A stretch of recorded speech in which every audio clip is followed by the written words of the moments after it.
heckling and don't like it. We haven't got an on-time performance that matches Indigo's or Air India's yet, or even Acasa's. SpiceJet's, perhaps. But we've got an on-time performance. I said to Peter, 20 past 10, we're going to start. So here we are. So, dear guests, ladies and gentlemen, welcome to the second Aviation India and South Asia Summit. My name is Mark Pilling. I'm the managing editor. I'm a managing editor within the Aviation Week Network. And as the Programme Director for Aviation India, it's my privilege to chair the summit in this incredible country. This event, Aviation India, is organised by Times Aerospace. Mark Brown is here, the MD, to talk to you. And it's in partnership with the MRO Association of India, so thank you both. This summit is designed to give us an insight into how India is shaping the pathway for Indian aviation. And this is certainly an industry transforming at pace. That you all will agree with that, I'm sure. The aim with this summit is to create the definitive annual gathering of India's commercial aviation industry. This is number 2, the difficult second album, as I like to call it. We'll see what happens next year with number 3. But as you know, India has it all. It's the 3rd largest economy on the planet now. See, Peter, I listen to your briefings pretty closely. Right? 3rd largest economy on the planet. A population hungry to travel by air, and a wonderful geographic position. Now, 2025, this year, has been a monumental year for Indian aviation so far, with significant events in every month. No more so than in Delhi in June, when Prime Minister Modi took to the podium at the IATA AGM to speak of his commitment and his conviction that India's aviation star is rising. Of course, a few days later, we had the tragic crash of AI-471. Over the next 2 days here in Delhi, we're going to gather. We gather to reflect and consider the way forward for Indian aviation. And your presence in the numbers here, and I expect to see more people, the doors will keep opening, more people will be coming in as they fight the Delhi traffic. But that's a testament to your ambition. It's your desire, India's passion for this country and for this market to enter a new era.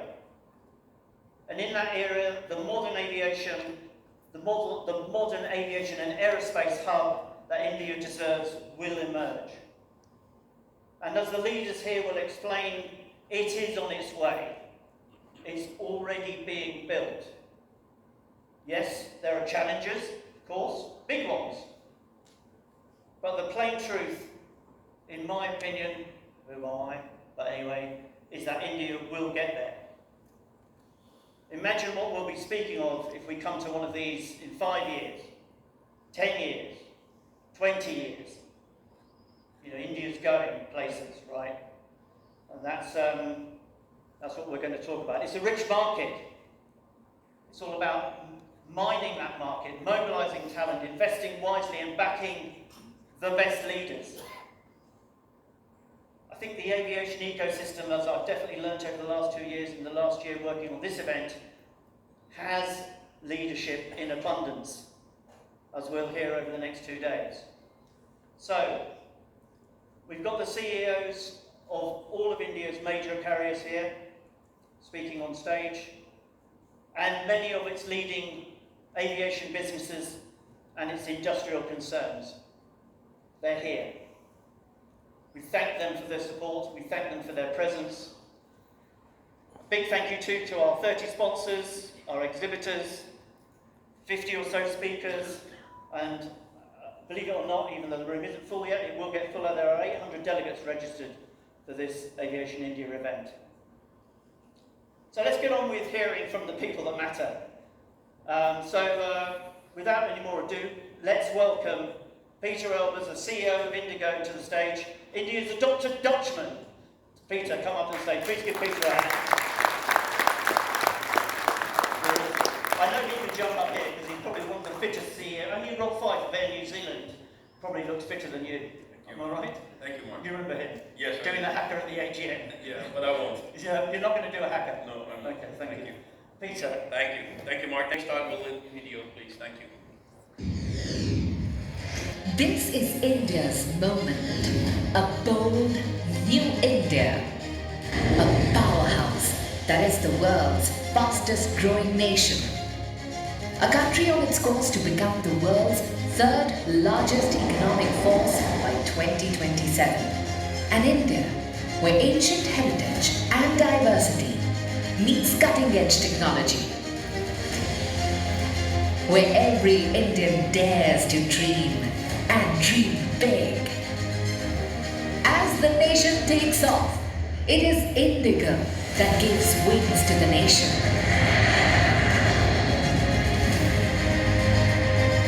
Connecting people and aspirations. Today, we are the 7th largest in the world in daily flights and flew over 118 million customers last year, with more than 2,200 flights taking off daily. With that, we welcomed 1 million delighted customers every 3 days. And yet, we exceeded expectations with continued operational excellence. We elevated our customer experience through digital transformation, be it 6E Sky or booking via our website and app. With a network of over 130 destinations, our wings span across 90 plus domestic and 40 plus international destinations and 50 plus destinations worldwide with our strategic code-share partnerships. We're not just expanding, we're breaking record with the single largest order of 500 aircraft. We've set a new benchmark in Indian aviation. That's not all. We placed an order for 30 Airbus A350 aircraft, marking our bold entry into the wide-body era. We are poised to reshape the future of Indian aviation. We redefined air travel for India by launching Indigo Stretch, a tailored business product on our busiest routes, and introduced Indigo Blue Chip, which in no time has soared to over 3 million members. Not just planes, we reach out with our hearts through our CSR initiatives. With one of the world's youngest fleets of fuel-efficient aircraft and e-buses, we ensure carbon-neutral program. Every Indigo cargo flight carries more than just packages. It fuels economic growth. We've sustainably democratized air travel, making flying accessible to all, and are passionately driven by girl power and diversity. With 220 plus PWD professionals steering us higher every day.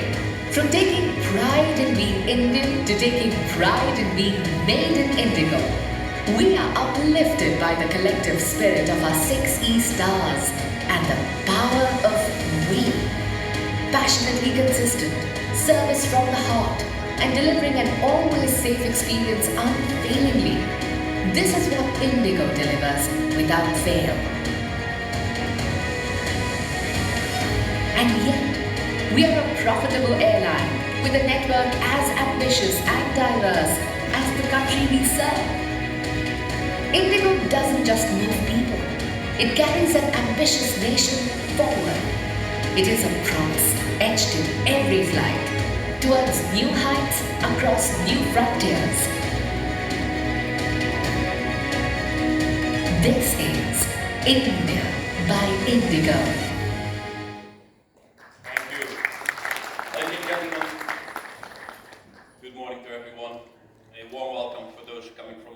Welcome to India, welcome to Delhi.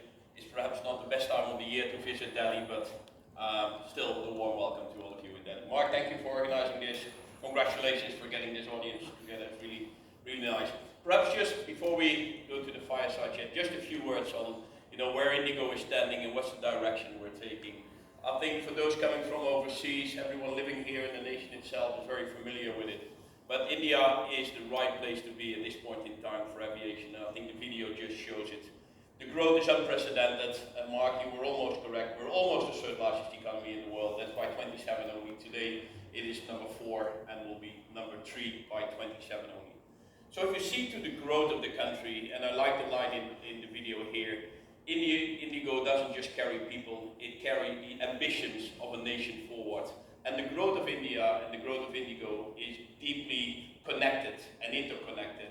And there's many countries in the world still struggling to come to levels in aviation prior to COVID.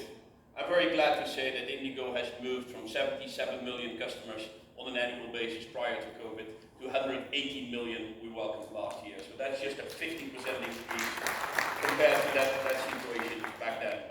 The timing could not have been better. Actually, Mark, we launched our flights into London and our return into China this Sunday. Obviously a very important moment for us. I think for every airline in the world, landing in London means something, and more than just a destination. It kind of is a reflection of your network and your expanding network. So for us, the start to London this Sunday was really important, and obviously the reintroduction of flights from Kolkata into China was also happening this Sunday.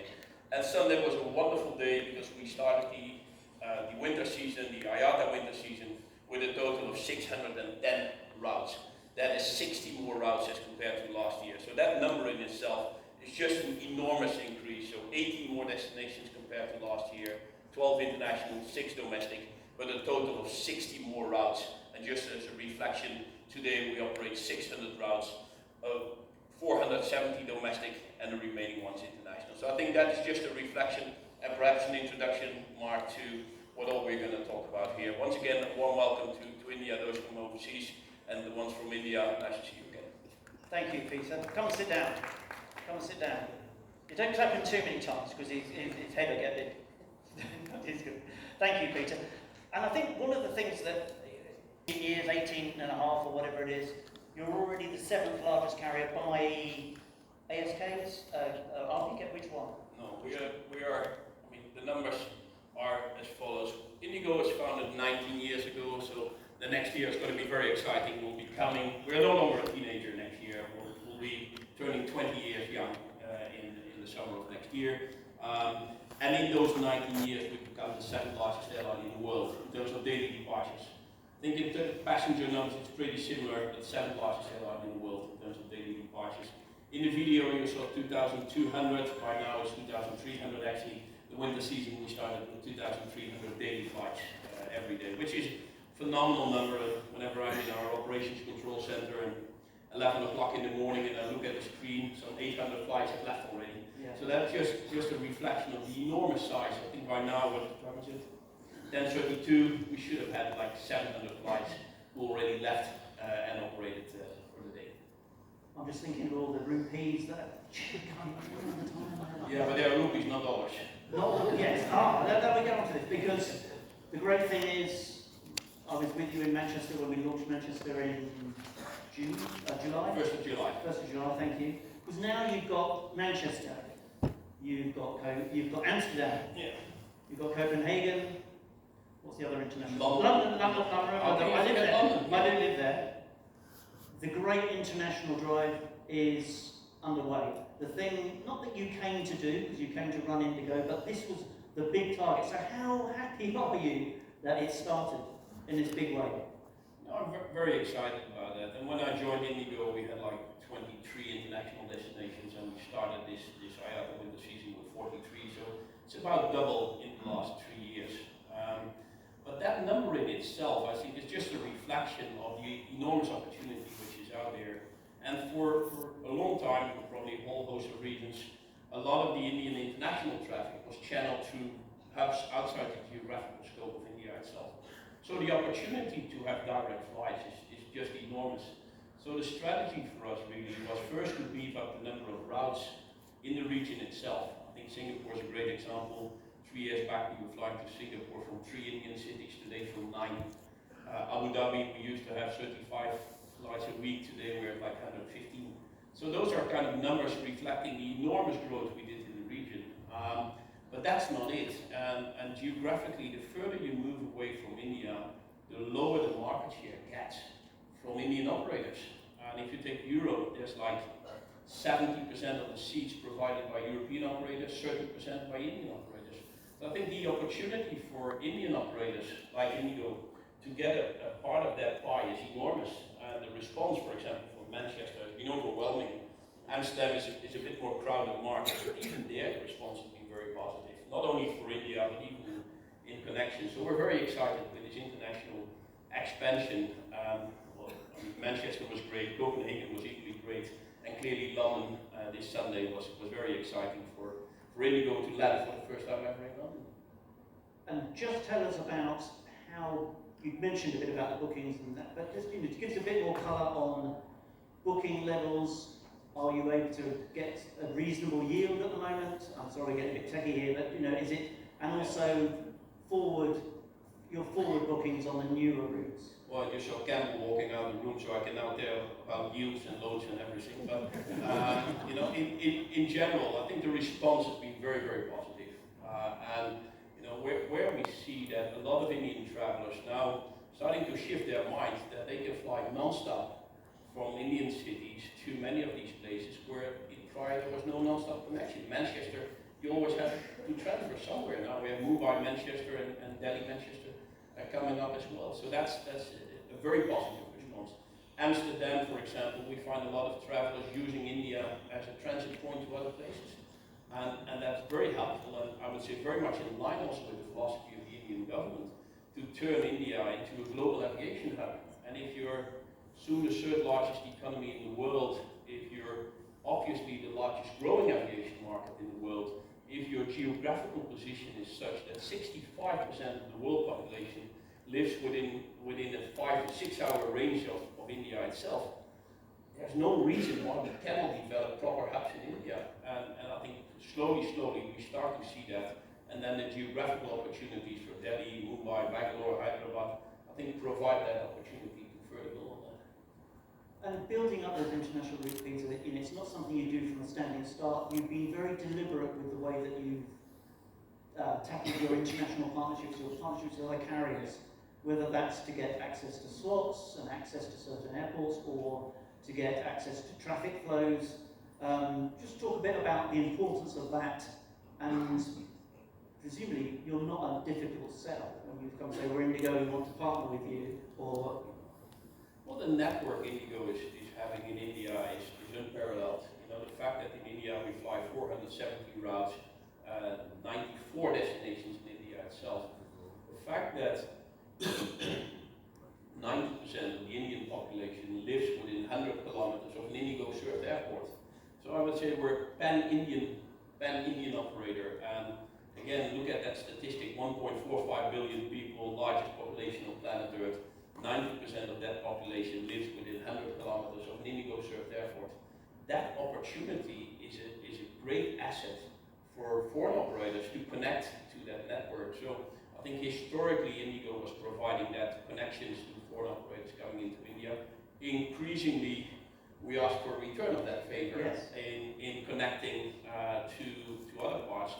And for example, with KLM, we have now a certain set 20 to 25 beyond destinations, and clearly for us to come to, not only to fly to Manchester and London ourselves, but to have connections to Leeds, Bradford, to all these smaller sort of communities are really helping us to build that position. And I think in addition, the Indigo brand and the Indigo awareness is huge in India. It's a household brand, if you wish. For the Indian diaspora, it's huge. But for a lot of non-Indian overseas customers, it is a sort of new kid on the block. The opportunity for us to start making those code-shares and getting that brand and market awareness there is really helpful. Thank you. China as well, it's been closed obviously for quite a long time, resuming there, but what resuming is great, but you're obviously launching too.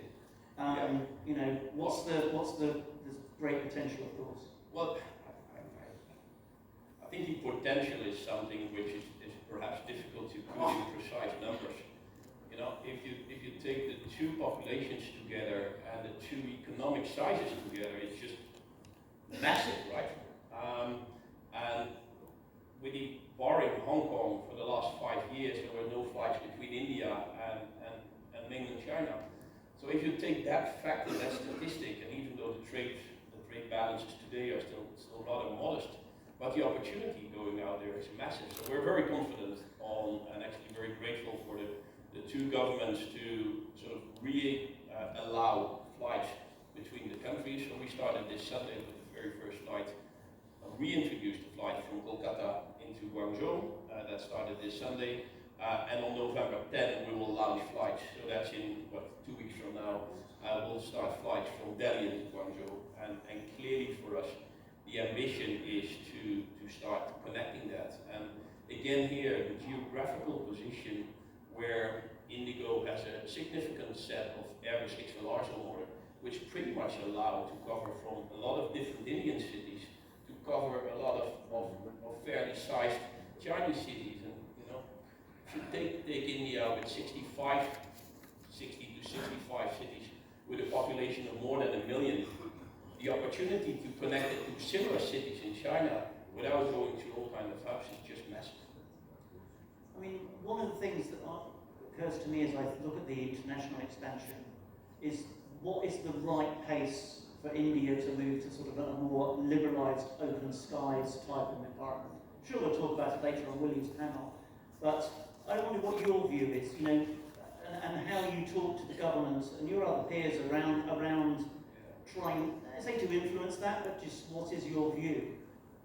My view is that there's, India for a long time had a situation whereby the capacity share from non-Indian operators was significantly larger than the capacity share from Indian operators, whereas the market is pretty much here. And there's a number of countries where the market is, let's say, 90% in India or 95% in India, and the terms of seat capacity is exactly the opposite. And if a country doesn't have operators to operate it, it could be justified. But I think today, in today's India, with a set of operators who are committed to build this into a long-term venture, it's not a short-term thing. So I think this is a long-term venture. If you just take the fleet orders of the Indian operators, Indigo being one of them, look at the entire landscape and for a minute talk on behalf of the Indian operators, the size of fleet orders is enormous. So the commitments we've collectively made to invest billions and billions and billions of dollars into building that infrastructure in the air, and the government and private operators are building that infrastructure in the ground, we must make sure that we can operate that. And I think as long as the traffic rights still have room to operate, we'll fill that room actually. That's one. Quite a few countries over the last few years have updated their service agreement. With Thailand, the agreement has been done with Kuwait, with Indonesia. So I think the image which some like to portray that India is not giving any traffic rights is just wrong.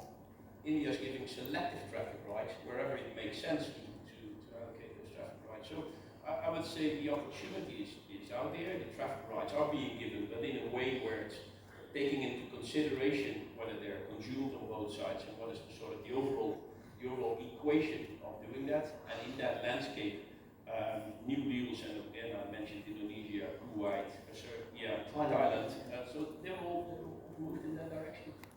So I get the feeling you're pretty comfortable with the pace at which that market or that government move is going. You approve of it. Well, it's not for me to approve anything from the government, but what is for me is to provide input, and the input is we have put out massive orders as Indian operators, and Indigo certainly the largest massive order. The video still said 30 wide bodies. We have actually doubled that to 60 already, so that's just a massive number. And for that, obviously, we need traffic rights. But if there are still certain destinations where 90% of the seats are being operated by non-Indian operators and 10% of the seats are being operated by us, I think that the opportunity first to fill those seats and then to talk about potential further expansions is the right sequencing. And again here, a couple of examples demonstrate that the Indian government is taking the right steps when it comes to opening these markets whenever it's there. Thank you for that input. It's a subtle one, it's a tricky one, but it has to go the right pace for our country, doesn't it? Well, it's yeah. I would say it requires a balanced approach and taking all the different angles and all the different inputs and again looking how today India is moving forward. And if on the one hand side our country is investing billions and billions of dollars in infrastructure in aircraft, we need also to make sure that the airlines can stand up for that competition and actually operate. And I'm very convinced in there, speaking about Indigo, that we can compete in the international arena. And our first flights into Europe are actually showing that. Our flights in the Middle East are showing that. Our flights in Southeast Asia are showing that. But you need to walk before you run. And I think what we have been doing in the past 3 years is making sure that we can walk. So we have done a lot of work on Indigo. We've introduced a loyalty program. We've introduced a premium product. We've introduced all kinds of aspects, a lot of IT and technology investments to make sure that we can start competing on an international scale. It's a very different equation to compete domestic as to compete international. I think we're getting ready for that next round of competition. And all the time, thank you, Peter, and all the time you don't forget the bread and butter of your business, which is your domestic strength, which is densifying that network, there's others serving the new airports as well. Just talk about not losing focus, if you like, on your bread and butter as well as doing the sort of the sexy international stuff. Yeah, no, thank you for addressing that. And I'm not just saying it to be clever, it's a reality of your business mix, isn't it? It is, and I think there's plenty of examples in the history of aviation where operators kind of lost track or lost focus on the very foundation of who they are and what they are. And for us, the Indian market is indeed the bread and butter. It is the very foundation of the operation we have. And the fact that we fly 20 a day, 40 sectors between Delhi and Mumbai, 15 to Bangalore, 14 to Hyderabad. So those are the huge numbers, but the expansion of the overall network is really that connectivity and the fact that we have now 94 destinations in the country. I think that will slowly creep up, but we come to a point where I guess we have a saturation in terms of number of airports. The next step, and that's why all the investments which are made by both government and private operators so important, is to have bigger airports and airports who allow connectivity. And that is the next stage of doing that, because still domestic connectivity is still a massive number. If you want to go from Dharamshala to Chennai, it's going to be a long time before we have a flight from Dharamshala to Chennai, because that's an ATR operation, it will never go to Chennai. So you have to connect somewhere. So in that mindset of all these traffic flows, and from Bihar, the city, airports in Bihar to Goa, that connectivity network will continue to be there. So what we are doing is in fact expanding on two axes. One is scale. We're going to double by the end of the decade, which means our 118 million customers will move to 200 million by the end of the decade. That's a number which will bring us to the likes of the huge American operators, and there's no reason why India, with this population and this economy, should not have airlines of the same size. So one is doubling in size, and that will still have a significant domestic growth and development, more in frequencies than in destinations. And secondly is all the new stuff we're doing in internationalization, cargo, loyalty, and MRO is our next big frontier to start developing. And all of this doesn't happen, of course. I'm just going to check the time because we did start. None of this happens without your production capability. But I just want to reflect on one thing first. And you mention it, of course, in all your earnings calls, which obviously I'm very diligent in listening into, and I think there's one next week as well. Yeah. You always guide on the GTF groundings. And I just wanted a reflection from you on just, you always talk about it now as it's like, well, groundings, it's like almost like it is just part of the business, doing business. But it is a remarkable loss of production capability in one foul swoop over these several years. I just wonder, as a CEO, how much does that really pain you? And it's just an observation, but I just wanted your sort of personal thought about this. It's the whole airline that isn't flying. Mark, if you have like 40 planes grounded, it's a terrible number. But by expressing each and every earnings call how how much are grounded or today on stage being extremely frustrated about it. It doesn't bring any of these planes back in production, right? So we are discussing it obviously with the suppliers, and we put all our emphasis, and that's exactly what I voice in these calls. We put all our emphasis in mitigating measures and making sure that we got the right airlift in place. And over the past 3 years, when this problem started to surface, we have actually done such a wide range of initiatives in terms of damp leases, lease extensions, temporary rentals, bringing back aircraft, that each and every quarter we kind of live up to our capacity guidance. So rather than, spending half an hour and complaining about what it is, I rather explain half an hour what exactly we are doing to mitigate the impact. And yes, when the doors are closed and the mics are off, of course I'm frustrated about it. But it doesn't bring it any further in endlessly sort of complaining about it. It's a sad reality of the supply chain in the industry today, and we put all our efforts, and I'm incredibly proud and grateful to the Indigo teams who each and every time find solutions in bringing aircraft in, delivering our capacity guidance, and are able to grow. And you're right, it's the size of a reasonable airline. But it should not stop us from our ambition to keep growing, keep serving the market, keep moving forward. And I think we have demonstrated that for the past 3 years, and will continue to do so. I think another thing where Indigo is perhaps in a better spot than some others, we got a new plane coming in each and every week. So every Friday or Monday or whatever you pick the day of the week, every day of that particular week, the next week and the next week and the next week. Last year we got 58 new aircraft coming in. 58. So that means every week new plane comes in, and every week we have sort of alternative capacity coming to address that. So as upset as I am about these AOGs, it should not divert our attention from the core objective, running the airline, growing the airline, expanding the airline, serving our customers. That's, I think, where the focus is. Thank you. And I did notice that Volaris said that by the end of 27 they expect their whole fleet to be back. Have you said when you expect the whole fleet to be back? No, I think it's already challenging to predict a quarter, even though to predict to the end of 27. What I know is that by the end of 27, which is basically another, 26 months from now, 26 times 4, we have received another 100 plus Airbuses. That's where the focus is. So we have a capacity guidance for 27. We'll live up to that. We got the XLRs coming in the end of December, early Jan. We're very excited that will give new opportunities.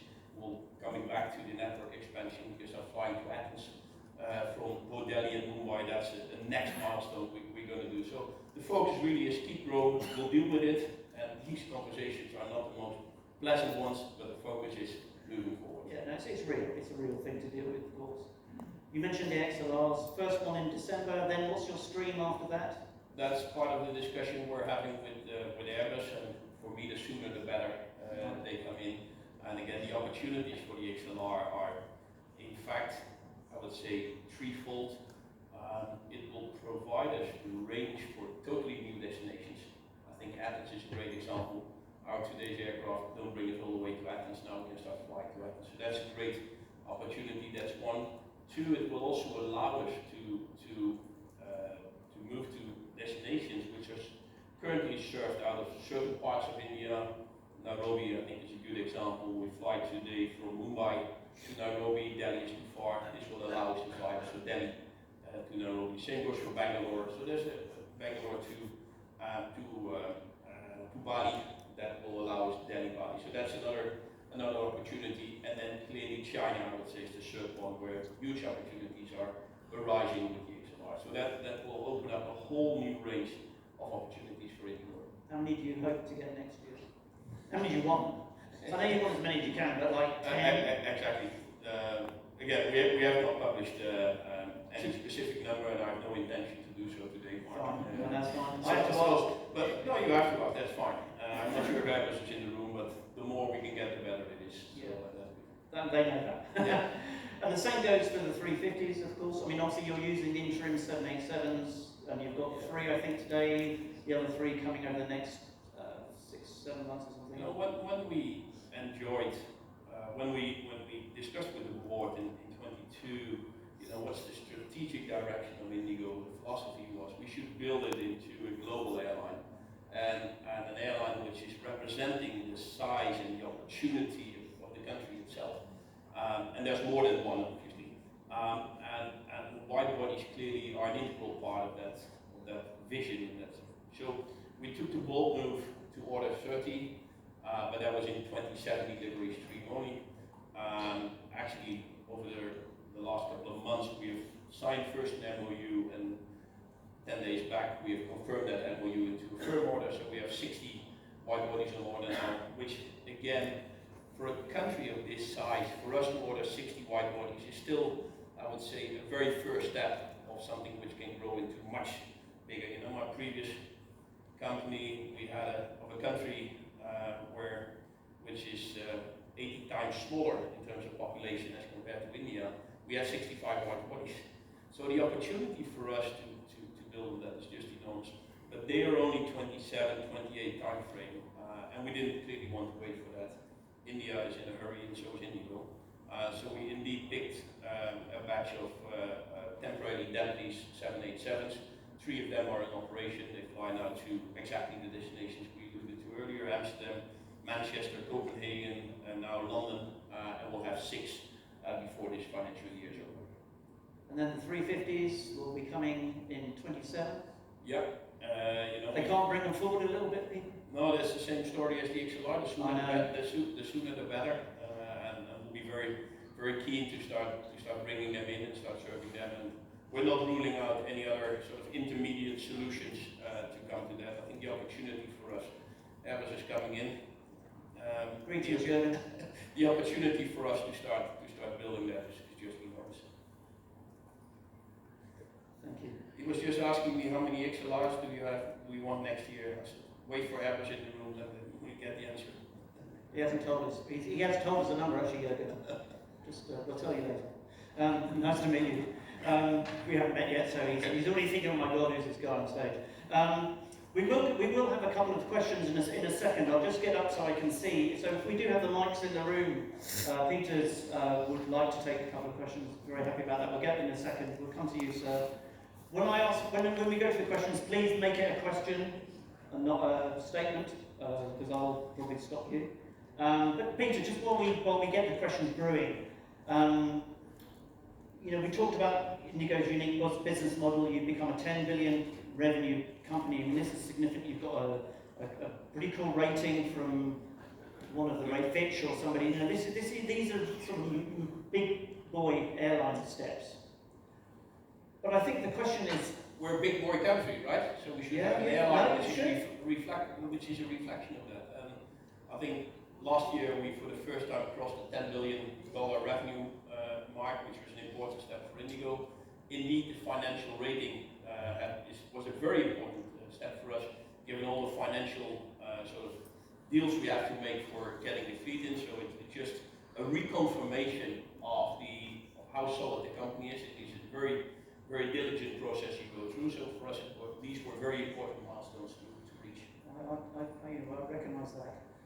So do your financiers and your investors. But just, you know, keeping hold of that cost leadership, you know, that's your roots. How do you do that when you are diversifying, when you are going so fast? The investment required is large.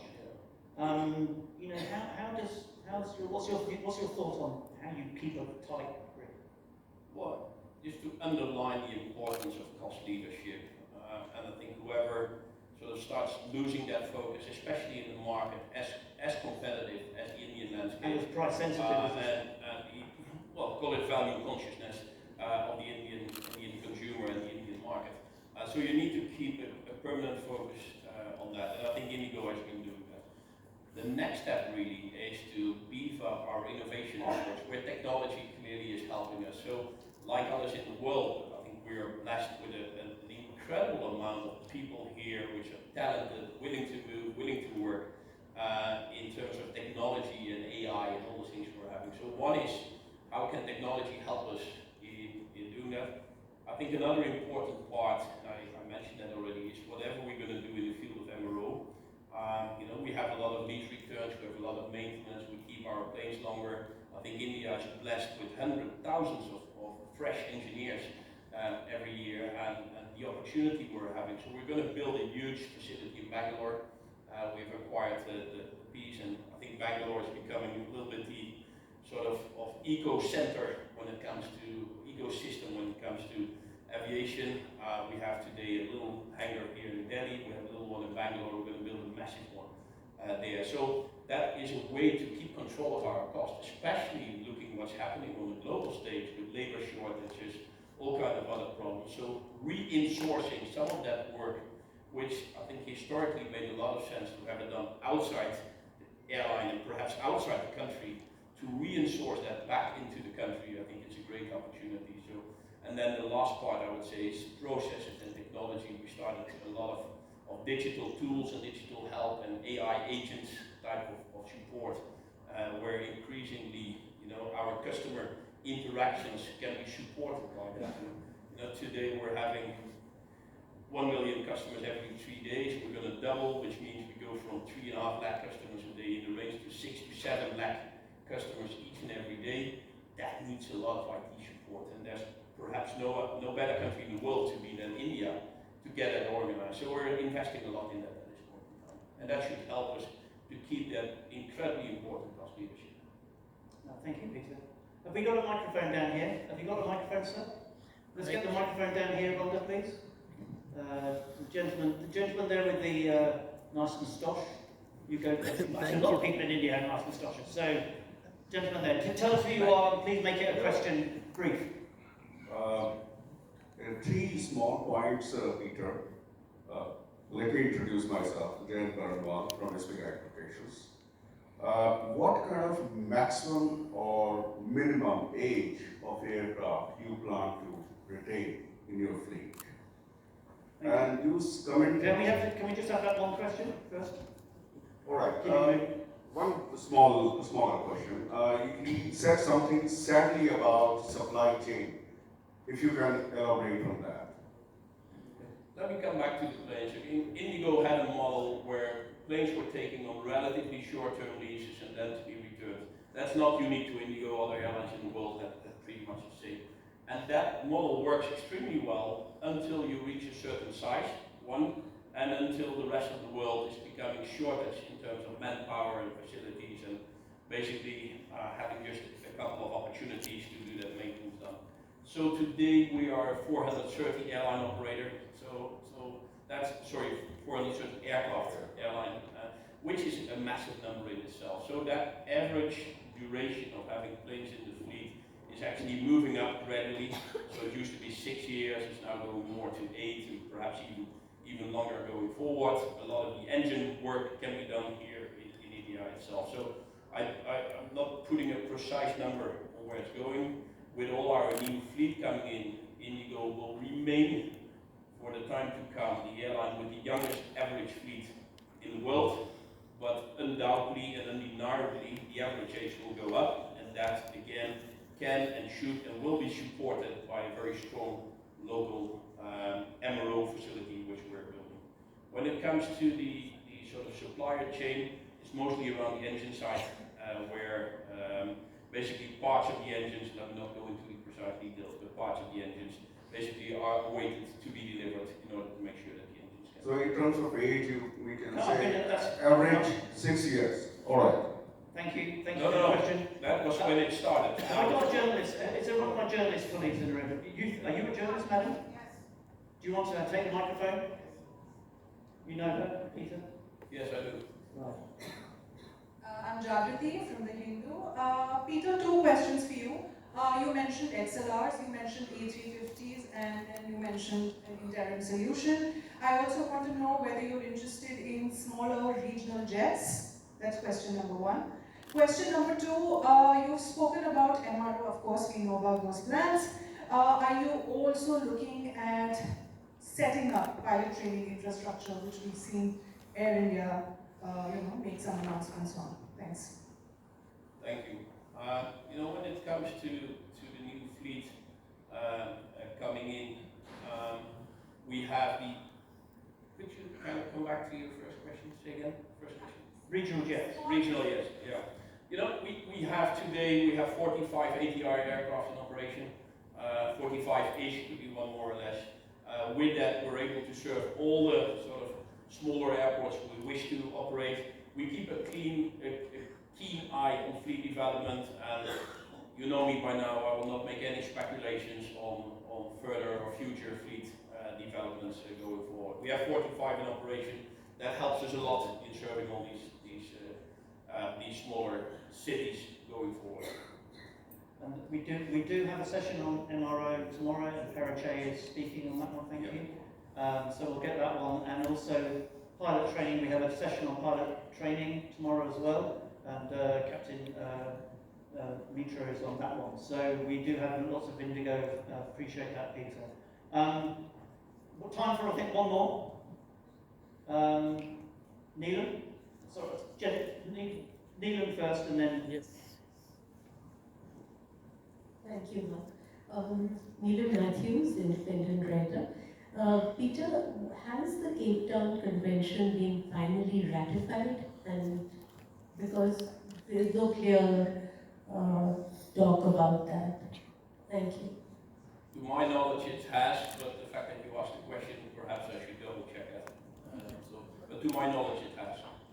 and the reason that's important, Peter, is Well, it's important for all the leasing arrangements we're having in the country. And again, to my knowledge, it has, or it's in the process of, and perhaps it's the latter one, but it's moving at least in that direction. quick one, sir. If you want, just very quickly, then we're going to go on to the leads. My name is Sanjay, representing Sunrise Mirror. So my question, you recently had a flight from Calcutta to China, right? There was much reported. So how do you see the competition? You know, what are you going to offer for the customer? What are you going to offer for the customer so that he switches on to Indigo? Well, the flight, first of all, is the first direct connection and reinstatement of a direct flight from Kolkata into Guangzhou. I think the fact that we have a direct connection is really an important asset, and clearly from Guangzhou it connects pretty much to the rest of India very seamlessly. That's one. And I think our three customer promises, affordable fares, on-time performance, and a courteous and hassle-free service will continue to be there, and also all these flights. Clearly, that's very key of it.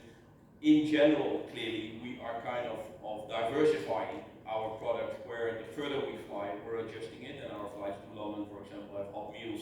Our flights to XLR will also be different than these flights, so we will diversify our product depending on the stage length. This flight with 5 to 6 hours is still within the sort of today's range of operation. Thank you. Thank you for your question. Peter, we're going to wrap it up there and go into the leaders debate. I just want to ask just an observation, really. You know, you're running Indigo 3 years now, strong shareholder, investment, sort of pretty good government that's backing an amazing market. Is this a dream come true for a European CEO that's used to not all of those things, shall we say? Well, you know, I think today India is perhaps the, and if not the, then certainly one of the most vibrant aviation places in the world to operate. That's India. I could not have landed in a more exciting company than Indigo. I've been warmly welcomed and sort of hosted by my colleagues at Indigo, and basically it's like entering into a total new environment, which on a personal level has been wonderful and super exciting. And then to take a company which is extremely well known in India, to take it to the global stage as part of the rise of India, that is, you may call it a dream come true when it comes to your professional opportunities. And these opportunities are out there, I guess, not that often. And it happens. There's a few examples in the world where it happens, and for a whole host of reasons, this obviously is India's time. And then to have a company with such strong foundations and roots, and when I joined Indigo, the transformation which was ahead of us is a very different transformation that you may find in some other companies. It wasn't broken. There was nothing broken, but it just needed to be prepared for the next stage of where we are going. And that next stage was internationalization, or is internationalization, and to together with my colleagues navigate that company through that next stage by all the expansions, the growth, yet keep a very keen eye on securing the bases. That is a fantastic opportunity. So yeah, I'm enjoying it.